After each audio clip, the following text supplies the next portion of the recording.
Welcome to the Wisdom That Breathes channel. Across all our platforms, we try to share wisdom which is relevant and accessible to everyone. But on this particular platform, we go deeper into some of the ancient principles found within the scriptures. If you find some of the terminology difficult or inaccessible, then go over to our Keshava Swami YouTube channel where you'll be able to find other content which is perhaps more relatable. Thank you and enjoy the wisdom that breathes. Okay, wonderful. Thank you. Welcome. I think we can have a round of applause for our newcomers. Thank you. Don't worry, we won't make you do anything embarrassing at this point, but happy you came. So what we do here on a Sunday is we spend some time chanting these mantras and singing and also discussing some of this beautiful wisdom. Before we begin discussing this wisdom, we chant this beautiful mantra, Om Namo Bhagavate Vasudevaya. Om is to invoke the auspiciousness of divinity. Namo means I offer my respects. Bhagavate means the divine. And Vasudevaya is a name of the divine, meaning that divinity which is all-pervading. Generally, people think that God is available at a certain place, at a certain time, in a certain situation, but actually the highest spiritualists can perceive the presence of God, who we call Krishna, everywhere, at all times. And so Om Namo Bhagavate Vasudevaya is offering that respect to divinity who is in every step of our journey, in every place. So today I thought we could read one verse from the Bhagavad Gita. So today I'm going to read from chapter number 7, entitled Knowledge of the Absolute. And today I'm going to read from text number 2. I guess you don't have it, so I'll just read it myself. So this is Sanskrit. So Sanskrit is a beautiful language, very logical, very accurate, very humorous also. Like for example, in Sanskrit, a land animal is known as mriga. Ga means to go, and mri means the land. So mriga means one which goes on the land. Animal, makes sense, mammal. So if a mammal is a mriga, then in Sanskrit a bird is a gaga, because ka means the sky or the ether. So gaga goes in the sky, bird. So if a mammal is known as a mriga and a bird is known as a gaga, do you want to guess what a tree is known as? Naga. Ain't going nowhere. No go. It's very nice, it's very beautiful, very humorous. Like for example, there's another Sanskrit word, dvija. You heard this word, dvija? Dvi means two, like duo in English we say. So dvi means two and ja means to be born. So dvija means one who is born twice. So there are three things in Sanskrit which are known as dvija. A brahmana or a spiritualist, teeth, and a chicken. So a spiritualist, a brahmana, is known as dvija because they take 2 initiations, like spiritual initiations. So they become a brahmana, twice born. Teeth are known as twice born. Why? Because your teeth come out, they fall, and then they come again. So teeth are also dvija. And the chicken, it's very funny. A chicken is also known as dvija. Why would a chicken be known as a dvija? Because first the egg comes out, and then from the egg the chicken comes out. So twice born. So Sanskrit is a very beautiful language. You can just sometimes read it and just meditate on these meanings. Very nice. Okay, so today we're reading from the 2nd verse of the 7th chapter of the Bhagavad Gita. And this is Krishna saying something very, very profound, very, very amazing. Jnanam teham savijnanam idam vakshyam yasheshata yajgnatva neha bhuyo nyaj gnatavyam avasheshyate. You can repeat after me. Jnanam, phenomenal knowledge. Day, unto you. Aham, I. Sa, with. Vijnanam, numinous knowledge. Idam, this. Vakshyami, shall explain. Asheshata, in full.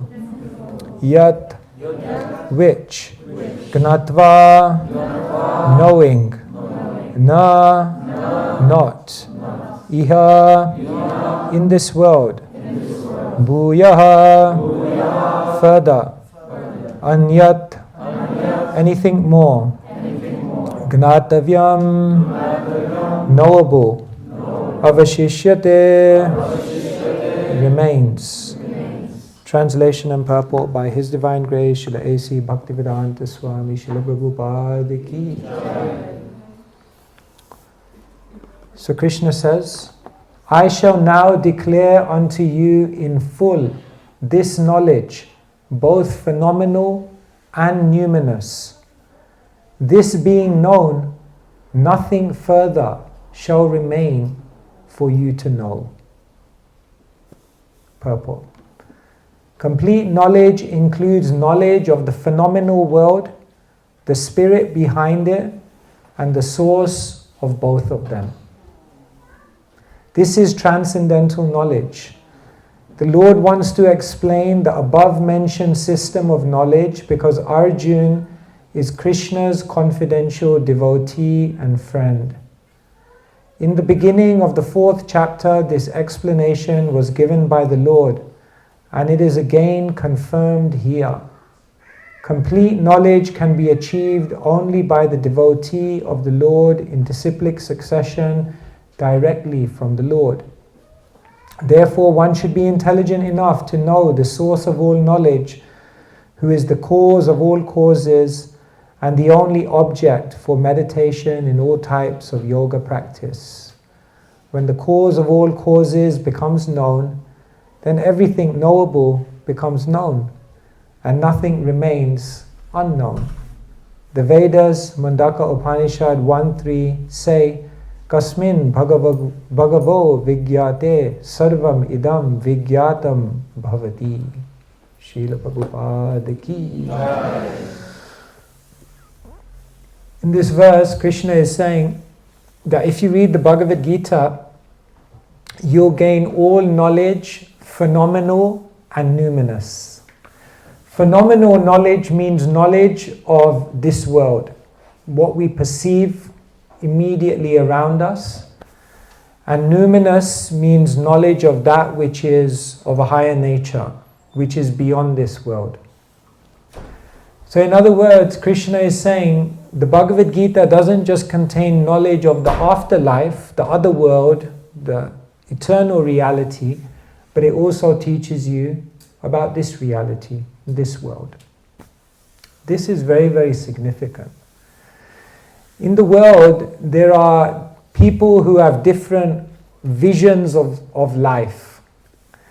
For example, polytheism means people believe in how many gods? Many. Monotheism means they believe in how many gods? One. Atheism means they believe in how many gods? None. Pantheism means they believe what is God? What do they worship as God in pantheism? Nature. Autotheism means they believe who is God? Themselves.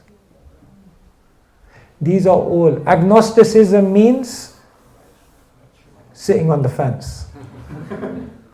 But do you know there's a new ism which is becoming more and more widespread, more than any of these? more than atheism, more than monotheism, more than pantheism, more than polytheism, there is another type of ism which is becoming more and more prevalent in the world today. Egoism? Yeah, definitely. Sounds like me. Yes, I'm sure egoism is there as well. But actually there's something in the world called apatheism. You know, this is actually becoming the most widespread thing in the world today. People are not concerned whether it's atheism, monotheism, polytheism or any of that, because they've just become apathetic to the whole thing. You understand? The word apathy means you don't even care. It's not relevant anymore. And so most people, when it comes to religion, most people nowadays are not even exploring it because they've just become completely apathetic. They just don't think it's relevant for their life. They're thinking, I've got to wake up tomorrow, I've got to go to work, I've got to earn money, I've got to sort out all my problems, and this religion is just completely irrelevant. It's not going to help me.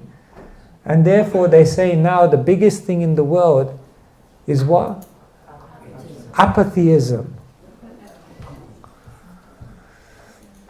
But here Krishna is saying that what I'm revealing in the Bhagavad Gita is not just knowledge of the numinous, not just knowledge of the spiritual, not just knowledge of the other world, not just knowledge of eternity, but I'm giving you knowledge that's going to help you in the here and now in this world. Therefore, the Bhagavad Gita is the ultimate guide in self-development. Nowadays I'm traveling a lot, so I'm always on the airports, and whenever I'm in the airports I always go into the bookshops to see like what are people reading nowadays, like what's trending, you know, 8 Rules of Love. So I have a look at all of these books just to see what, but you know what the bestsellers are now in the world: The Power of Now, The 7 Habits of Highly Successful People, The Secret, How to Win Friends and Influence People, The Monk Who Sold His Ferrari. I wish I had one, I could have sold it. These are all the books that people are reading, and shall I tell you the amazing thing? When I read all of these books and I look at like what they're trying to share with the world and how they're trying to help people, what I often find is that what they're teaching is already contained within the Bhagavad Gita. Oftentimes people don't look into religion till they're very old because they think that it's going to help me in the afterlife, but it's not going to help me now. But actually, if you want to achieve anything in terms of becoming the best version of yourself, the Bhagavad Gita can do it. If I asked you, what are some of the self-development things that people want to achieve in their life? How do people want to improve themselves? Self-improvement. What would you say some of the things are? Peace. I want to be more peaceful. Okay, yeah. What are the ways in which people try to self-improve themselves? What do they look for in self-development? Yeah. Journaling, yeah, but what are they trying to achieve? What do they want to improve about their life, about themselves, about their character? Yeah. Just following your heart and live a healthy lifestyle. How do I find my purpose? Follow my heart. That's a big thing, right? Like, how do I find my purpose? Okay, that's good. Yeah, what else? Less enviousness. How can I overcome my bad qualities? How can I become more saintly in my character? Yeah, what else? Develop good friendships, good relationships. How can I have better relationships with people? Nowadays, people just can't. They can't live together. Woody Allen, he was an American comedian, he said, me and my wife, We drive in different cars. We eat at different times. We live in different houses. And we have different friends. We're doing everything we can to keep our relationship together.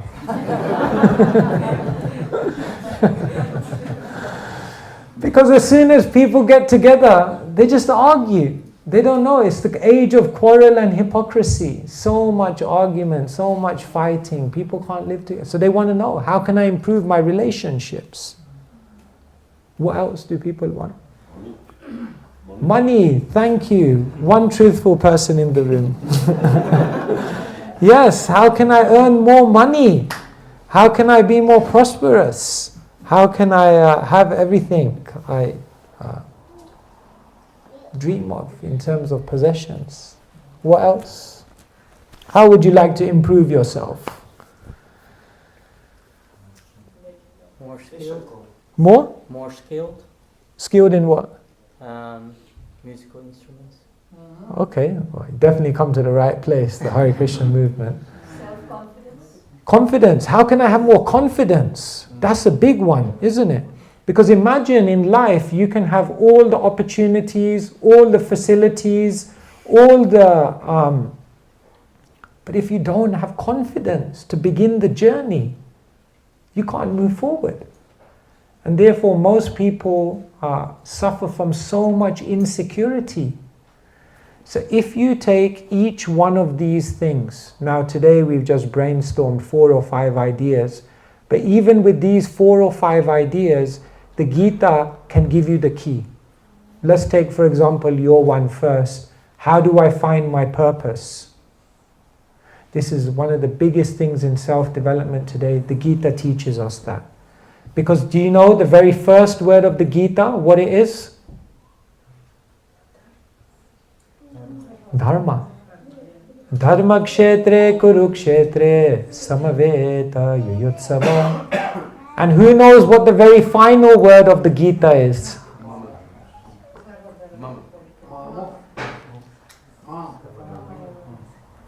Yatra yogeshwara krishno yatra partha dhanudhara tatra shrir vijayo bhutir dhruva nitir matir ma.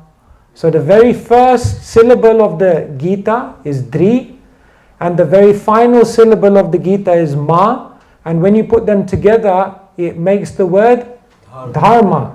And so the Acharyas say the whole of the Bhagavad Gita is encapsulated Dharma. And what does Dharma mean? Your purpose. So therefore Krishna says there are different stages of life. There are different occupations, there are different personalities, and you have to understand what are your personality, what is your abilities, what are your unique things that you've been given. Because nowadays most people are living outside of their dharma. Imagine if you're right-handed and I tell you to write with your left hand. Then what will the experience be if you were to describe it in one word? It would be difficult, unpleasant. What else? Uncomfortable, unnatural. It would take a long time. You do a lousy job. It would be frustrating. You get tired. Can you see? This is what happens when you live outside of your dharma. Most people nowadays, they just do a job because it earns them money. But they have no passion for it, and it doesn't resonate with their inner being. And therefore, they spend their whole life, but then later on they feel very regretful that I wasted my whole life doing something that didn't resonate with my heart. Because people don't take the time to find their dharma. So the first thing Krishna tells Arjuna in the Bhagavad Gita is find your dharma. Chaturvarniyam maya shrishtam guna karma vibhagasha tasya kartaram apimam vidya kartaram avyayam. Krishna says, broadly speaking, there are 4 archetypes of dharma. So Arjuna, understand which one of these you're in and then place yourself appropriately in the world so that you Do the right type of activities that will allow you to unleash your potential. So there's so much in the Bhagavad Gita about how to find your purpose. How do we find confidence? The whole 11th chapter of the Bhagavad Gita is all about how to find confidence.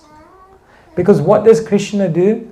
Arjun's about to fight a war and he's nervous. So what does Krishna do? Krishna shows his universal form. And in the universal form, Arjun sees the whole universe, but not just the whole universe, he sees past, present, and future. And therefore, in the universal form, Arjun sees that divinity has already made a plan. And I simply have to become an instrument in the plan. And by doing this, Krishna gives Arjun confidence, because Krishna says, if you try your best, if you give the best of your efforts and you simply become an instrument in my plan, then ultimately I will arrange for all other things to transpire to bring you to the place where you want to be. Nowadays in the world, people try to have confidence by affirming their own ability, by depending on their own abilities. I am good, I will do it. You know, they do like this, affirmations. Or manifestations. Like you just have to dream that your wallet is full. You just have to meditate. My wallet is full, my wallet is full.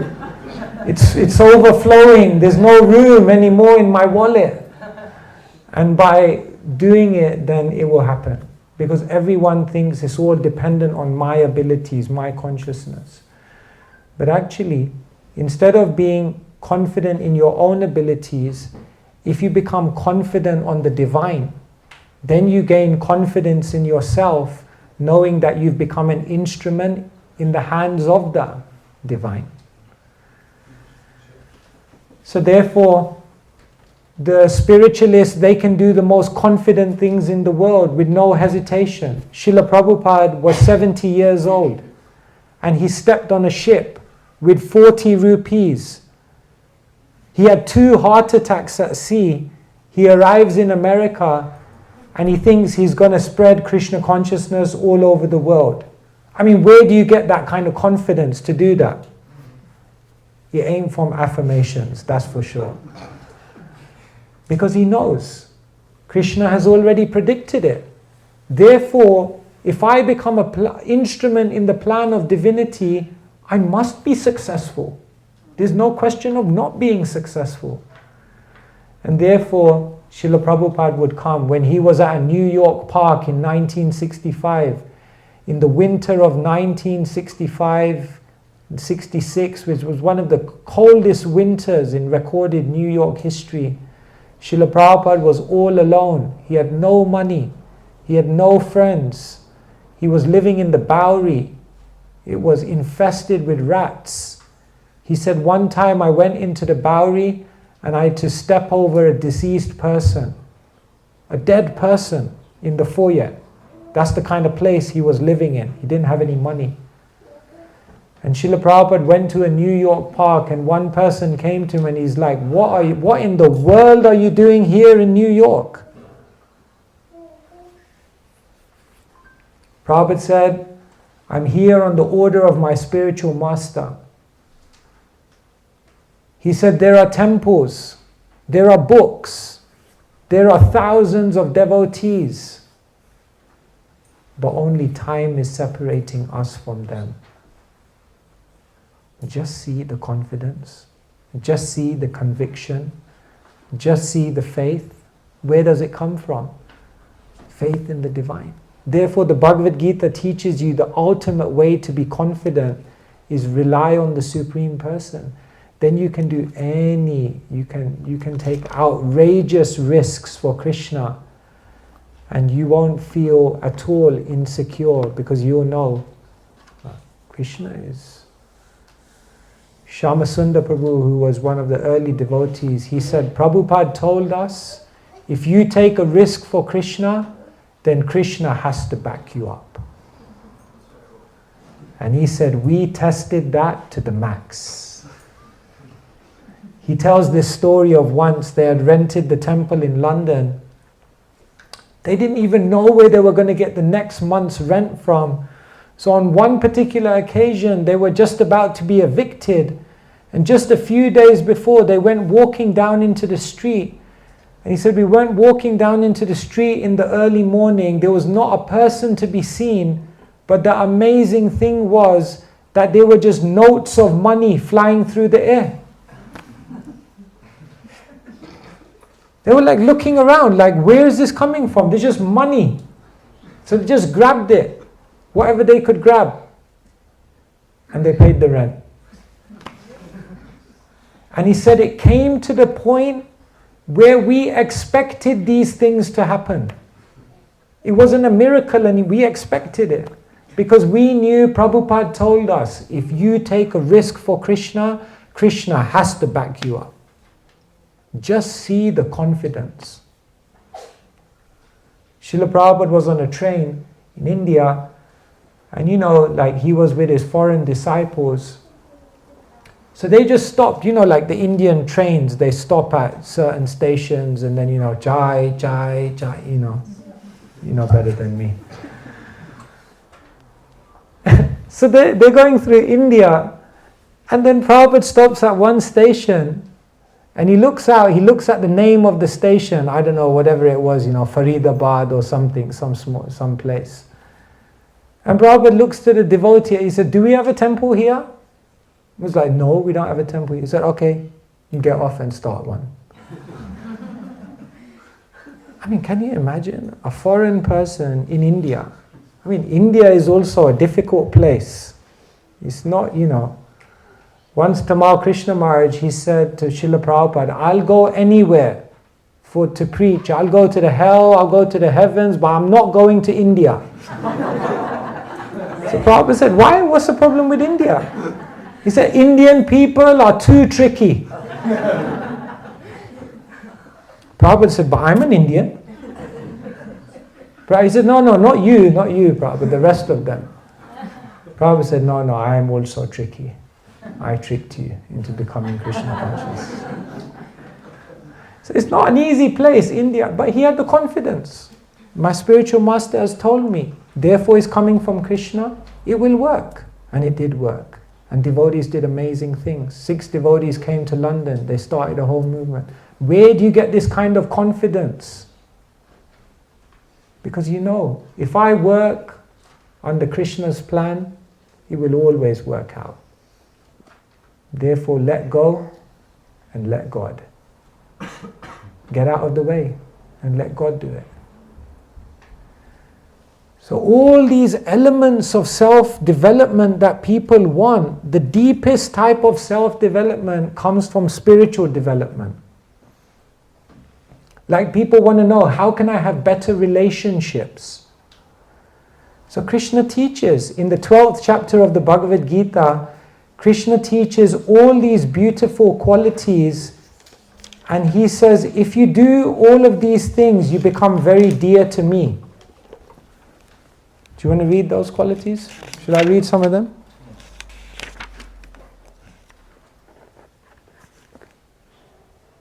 One who is not envious but is a kind friend to all living entities, who does not think himself a proprietor and is free from false ego, who is equal in both happiness and distress, who is tolerant, always satisfied, self-controlled, and engaged in devotional service with determination, his mind and intelligence fixed on me, such a devotee of mine is very dear to me. So Krishna goes on like this, explaining the qualities that endear one to him. But if you look at this closely, this is how you develop any relationship in this world. Be a kind friend.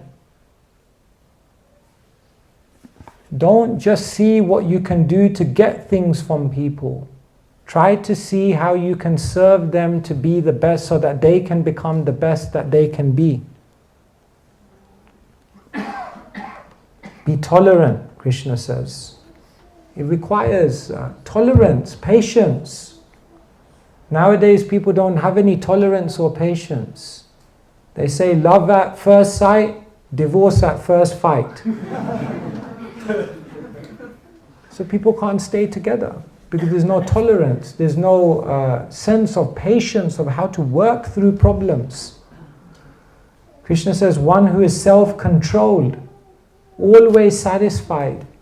You see, when you enter a relationship with this kind of character, then you can have a very, very deep connection with others.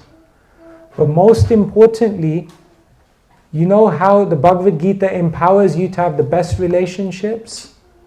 Is because you learn to see divinity within everyone. And it's a complete game changer when you look around at the world and instead of just seeing a soul, you see a soul with the super soul beside it who loves that soul and who wants that soul to get back to the spiritual world. If you have that vision, you begin to look at that soul in a different way. Then even if someone is irrational, even if someone is unkind, even if someone shows some negativity towards you, you'll react in a different way because you'll realize, no, that's a pure soul, a soul that has a beautiful relationship with divinity, but right now that soul is covered. And therefore, let me not respond to the illusion, let me rather see the potential. One German poet says, treat a person as they are, and they remain as they are. Treat them as they can and should be, and they'll become what they can and should be. So it's so powerful. What I'm trying to share with you is that you don't need to read any other books. Of course, we can take the best from anywhere. Therefore, I also steal some ideas from the books in Waterstones and whatever. But ultimately, it's all there in the Gita, in the deepest way. If you want to find love, the Gita tells you. If you want to know how to make the best decisions, that's a difficult one, isn't it? How do I make good decisions? So many books in the bookshop about that. This whole book is based on someone who had to make the hardest decision in his life. And the most amazing thing is, he goes from being on the threshold of making the worst decision, and by the end of it, he makes the best decision. Do you know, I'm looking for a book which helps me to make better decisions. Well, here you go. That's the Bhagavad Gita. How did Arjuna make the decision to fight?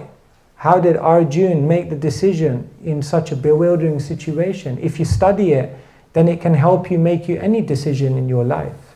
So many decisions you have to make every day, isn't it? Like one person went to an astrologer and he said, I don't know, there are two ladies on the scene. I don't know which one will be the lucky one. So he went to the astrologer, so the astrologer looked in his crystal ball, he said, oh, these two ladies are there, I don't know which one will be the lucky one. So the astrologer looks into his ball and then he comes and he says, you will marry the first one, the second one will be the lucky one.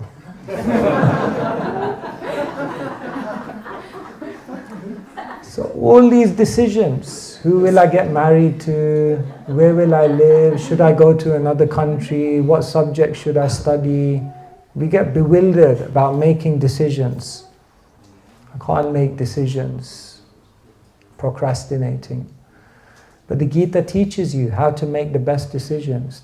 Through Arjuna you can see some people indecisive, not good. Some people impulsive, not good. Some people introspective, better. But the best is introspection plus inspiration.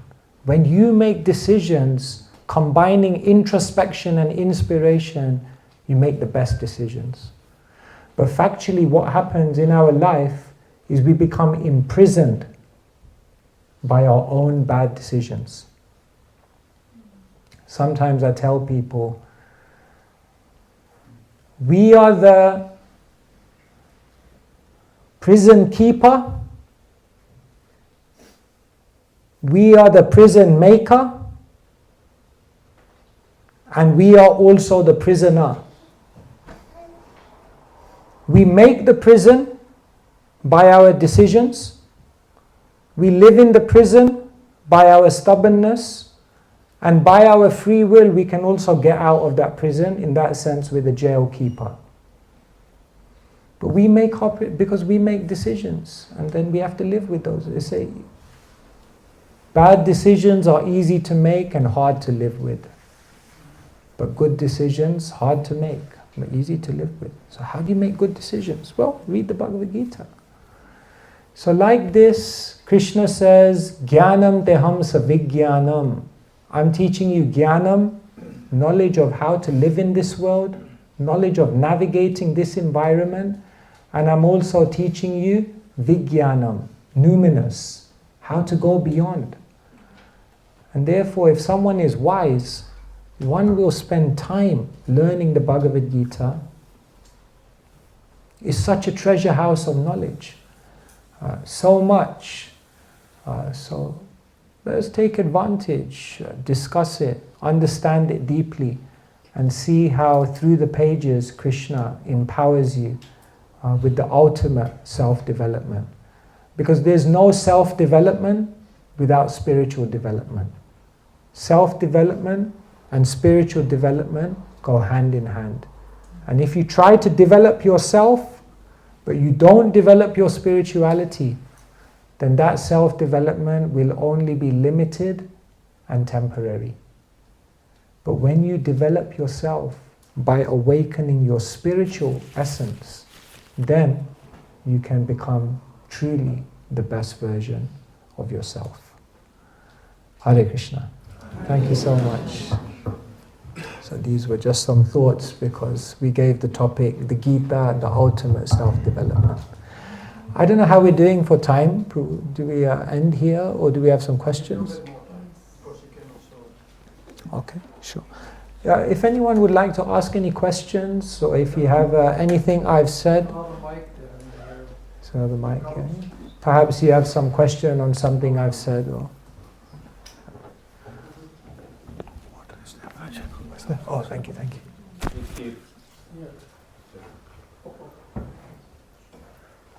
So you can handle the person asking the question. does anyone?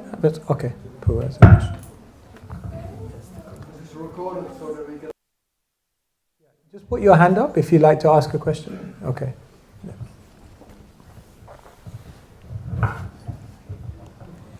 Thank you, Maharaj. It inspires me to get into the Bhagavad Gita again and read it. And maybe I'll find something on occupational duty and dharma. And because it's mixed sometimes, the modes are mixed. So how can we distinguish for ourselves exactly what to choose? Should it be more Brahminical, or because the nature is really there in one person? So how to distinguish? Is that enough with the Bhagavad Gita, or do we need more? Yeah, the Bhagavad Gita, thank you, Prabhu, thank you so much. Yeah, it's complex because just like the three modes are there and then they mix into unlimited varieties, even the Varnas are said to mix. So for example, you have a Sudra. A Sudra means one who prefers to work under the authority of someone else. A Vaishya means someone who likes to earn money. A Kshatriya means one who likes to enforce, manage, organize. And a Brahmana means one who likes to teach. But within, for example, a Kshatriya, you can be like a Kshatriya Brahmana. So you can be someone whose predominant nature is to try to manage the world, manage things, but you also have a thoughtful side to you, by which you also like to vision. Or someone can be a Brahmana, which means they predominantly give vision, but they're a Brahmana Kshatriya. So they also know insights into how to actually implement this as well. Or sometimes someone can be a Brahmana, just a pure teacher, but when you ask them, how do you do this in practice? They're like, don't ask me these things. I just give you the principles. then you find someone else to do the implementation. I don't get involved in that. And for example, someone can be like a Vaishya, like mixed, Vaishya Sudra. So they like to make money, but they like to do it, in partnership, in conjunction, under some white. So like they could be. So we have to see exactly. And the other interesting thing about Dharma is that over time, things may change, We change according to environments, we change according to experiences we have, so it could also be fluid. So yeah, finding Dharma is such an important, it's amazing. In your life, you'll spend 80,000 hours at work. That's the reality. So sometimes what people do is they'll spend half an hour to decide which restaurant to go to for a 2-hour meal. Right? So you do the maths now. If you spend half an hour thinking where to go for a 2-hour meal, how much time should you invest to think about what career you're going to do that's going to be 80,000 hours of your life? Probably about 45 minutes or something like that. That's what most people do. Most people don't even think about it. They just do what society tells them to do. They're just guided by opinions, expectations, and then they look back in their life thinking, I made money, I did all this thing, but did I make my best contribution to the world? So therefore, this is so powerful, Krishna, what he talks about, Dharma. It's very, very powerful. So, yeah. So there are other scriptures. So for example, if you go to the Bhagavatam, 7th canto, final 4 chapters, then it goes into Varnashram in more detail. And then, for example, along with the Bhagavatam, you have Dharma Shastra. So Dharma Shastra is, for example, like Manu Samhita. So if you go into there, then you get even more detail. And then, of course, you have to adapt the principle to the reality of what we're living in today, but you get the insights. Therefore, we try to develop like a Varnashram college where people can understand what is my Varna, what does that actually mean. So it's a very deep subject. Yeah, thank you.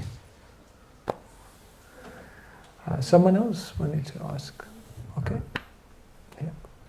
Okay, yeah.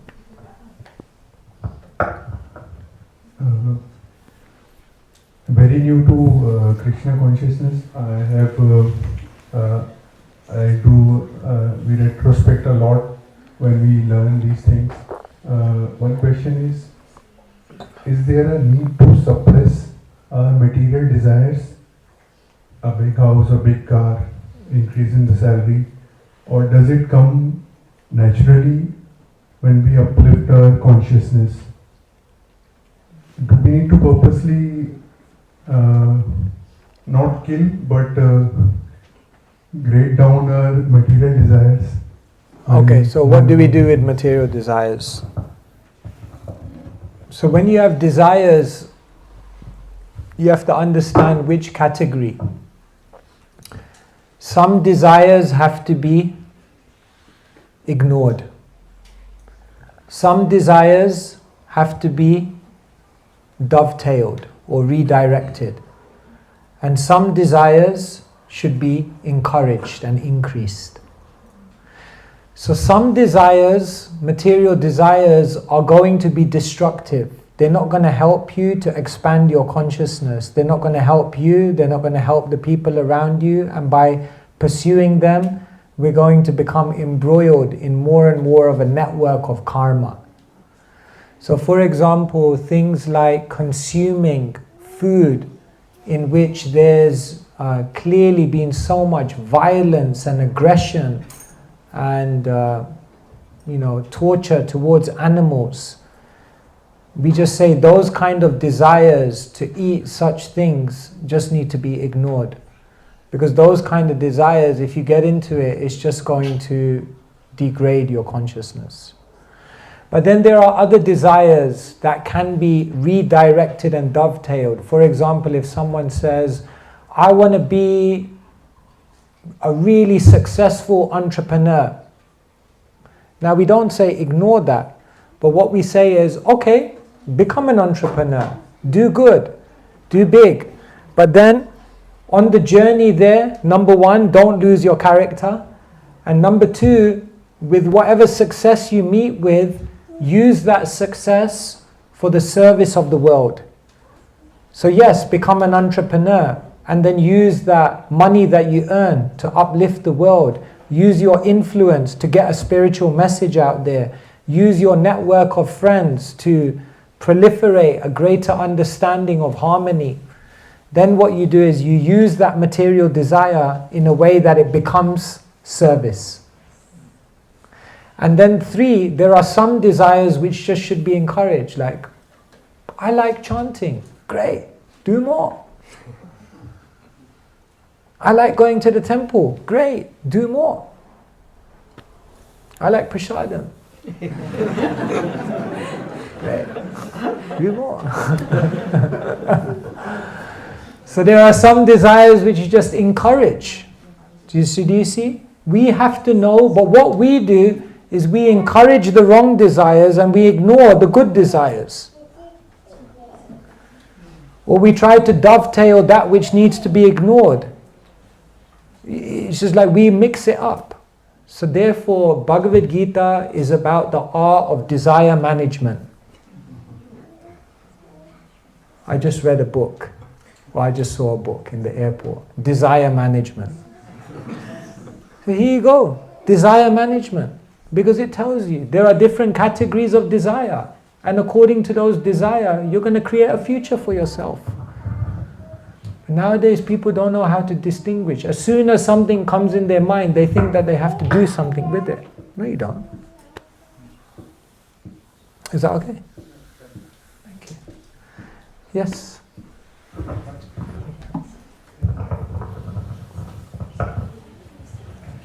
Hare Krishna Prabhuji, I had two questions.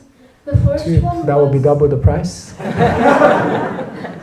The first question was, how do I keep my mind on Krishna Bhakti at all times? And Okay, let's deal with that one because otherwise I'll forget. Speaking of keeping the mind. How do you keep your mind on Krishna at all times?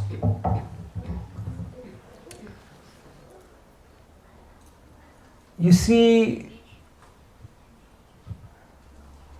in psychology, how to explain this? Yeah, okay, let's go this way. In psychology, they say we go through 4 stages. Unconscious incompetence. I'm doing something wrong and I don't even know. Next stage, conscious incompetence. I'm doing something wrong, but at least I know now. Then next stage, conscious competence. I try to consciously act in the right way. And then unconscious competence. I act in the right way without even thinking. So right now, 99% of the world is in unconscious incompetence. They've totally forgot about divinity. A lesser percentage is kind of like, I forgot about divinity, I know that, I need to do something about it. And then a smaller percentage is like, I'm now trying to actively remember divinity by doing certain activities in the day, like sadhana, chanting your 16 rounds, whatever it may be. And then from there, eventually maybe 1 or 2 will become unconsciously competent, unconsciously, that's not the right word, but effortlessly remembering Krishna all the time. But before you get there, you have to have concentrated times in the day when you remember Krishna. So there's no question of remembering Krishna throughout the day if we can't in the morning sit down for 1 or 2 hours and remember Krishna while we're chanting his names. If we can't remember Krishna while we're chanting his names, what chance do we stand when we then go out into the world where we're surrounded by so many other noises and temptations. So what we do at our stage is we don't try to think like, okay, how can I remember Krishna all the time? That is something which will happen by Krishna's grace, but what we focus on is how can there be times in the day when I have concentrated remembrance of Krishna, and then outside of that, naturally remembrance of Krishna will come. So the first thing is try to chant good rounds in the morning.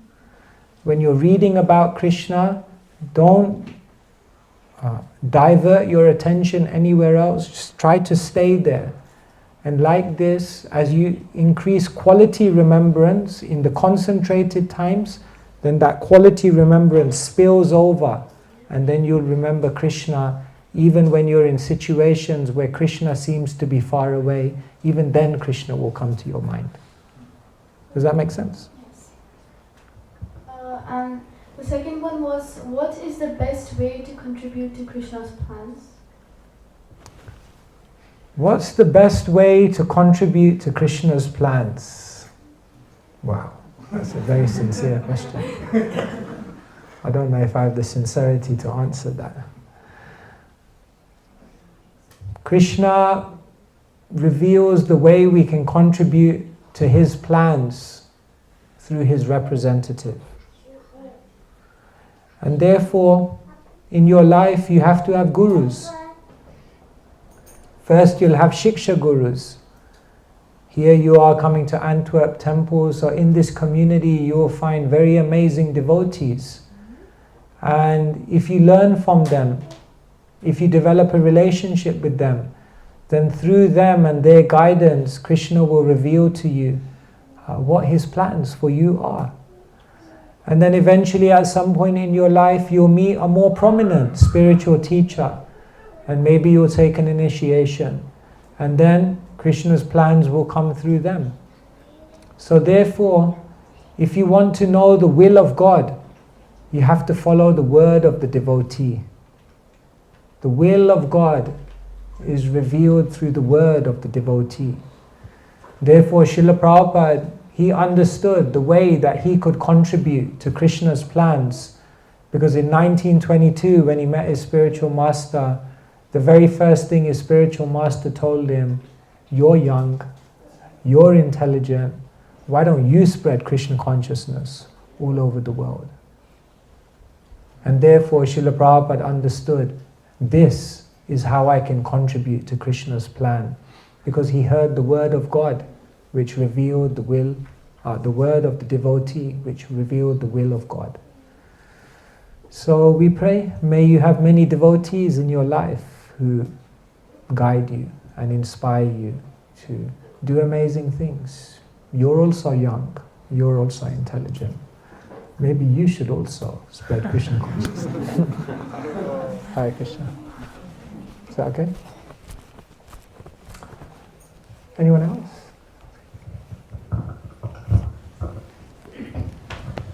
Yes.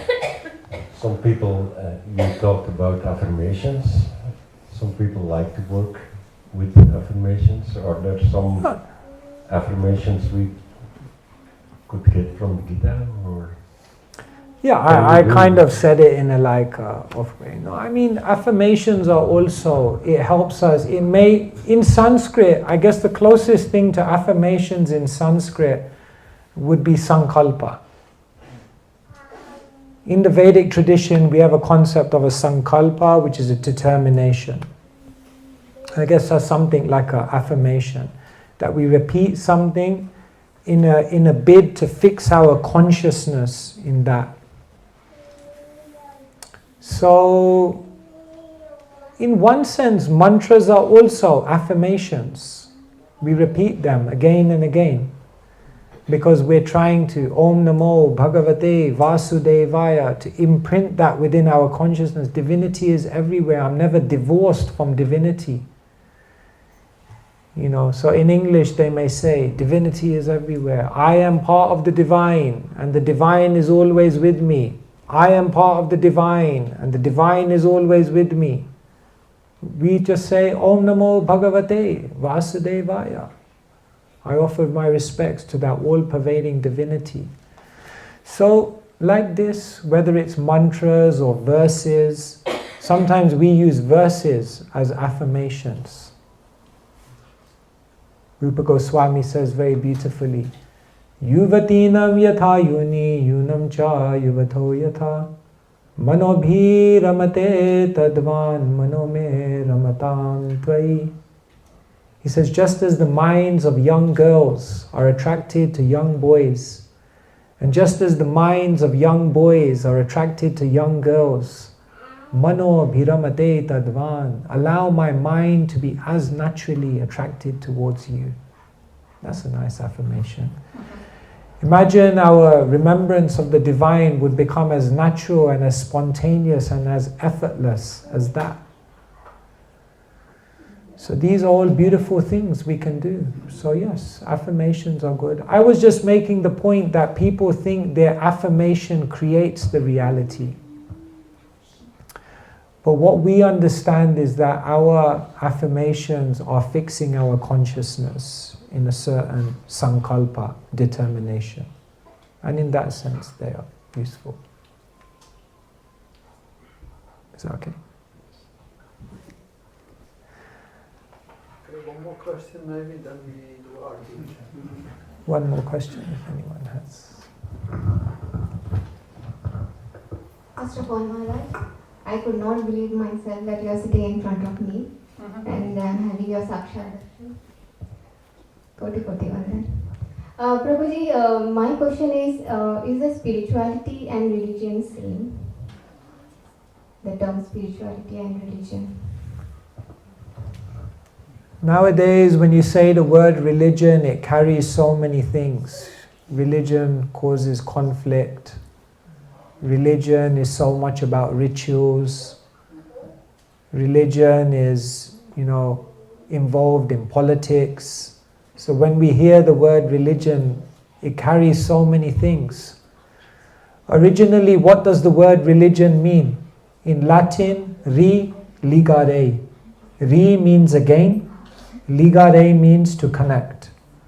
So religion means that which connects you back to God. So nowadays people say, I am SBNR. You know this? Spiritual, but not religious. So nowadays people don't want to be religious. They say, I'm spiritual, but not religious. One time someone said to me, I don't like organized religion. I said, you'll love us. We're completely disorganized.